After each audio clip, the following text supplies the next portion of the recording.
بسم اللہ الرحمن الرحیم وعن انس رضی اللہ تعالی عنہ قال قال رسول اللہ صلی اللہ علیہ وسلم لا يؤمن احدكم حتى اكون احب الیہ من والدہ وولدہ والناس اجمعین متفق علیہ۔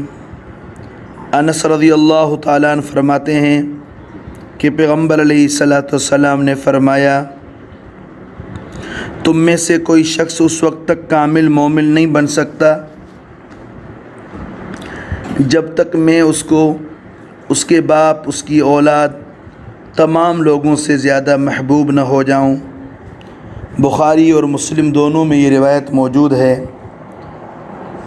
اس حدیث مبارکہ میں محبت کا تذکرہ ہے۔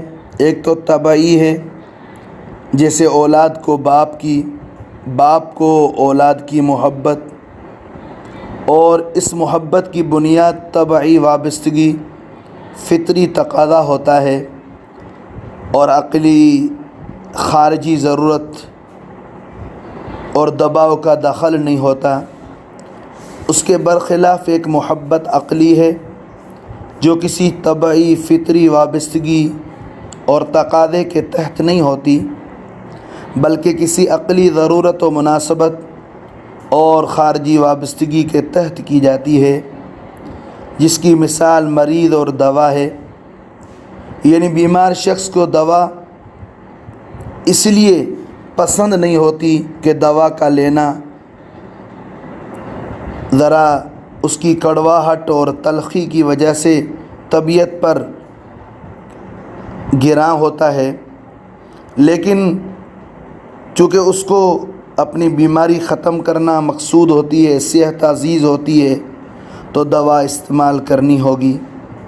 حتیٰ کہ کبھی کبھار تو کسی ماہر ڈاکٹر اور سرجن کے مشورے پر آپریشن کے لیے بھی تیار ہو جاتا ہے۔ بہرحال حدیث مبارکہ میں جس محبت کا تذکرہ ہے، یہ ذات رسالت علیہ الصلاۃ والسلام سے عقلی محبت اور وابستگی کا مطالبہ کر رہی ہے۔ فرماتے ہیں کمال ایمان و یقین کے بنا پر عقلی محبت اتنی پر اثر اور اتنی بھرپور، اور اس کی قدر جذباتی وابستگی کے ساتھ کبھی کبھار تو طبعی محبت پر بھی غالب آ جائے، جیسے کہ پیغمبر علیہ الصلاۃ والسلام کی کسی ہدایت اور کسی شرعی حکم کی تعمیل میں کوئی خونی رشتہ، جیسے باپ کی محبت، اولاد کا پیار، کوئی بھی اور طبعی تعلق رکاوٹ ڈالے، تو اس ہدایت رسول اور شرعی حکم کو پورا کرنے کے لیے اس خون کے رشتے اور طبعی تقاضا اور محبت کو یکسر نظر انداز کر دینا چاہیے۔ ایمانیات اور شریعت کے نقطہ نظر سے یہ بہت بڑا مقام ہے۔ حضرات صحابہ رضوان اللہ علیہ مجمعین کی زندگیوں میں ایسی کئی مثالیں ہیں کہ جب ایمان اور اسلام اور حب رسول کا دعویٰ کرنے والا اپنے نفس کو احکام شریعت اور ذات رسالت میں فنا کر دے، اللہ اور اس کے رسول کی رضا و خوشنودی کے علاوہ اس کا اور کوئی مقصد حیات نہ ہو۔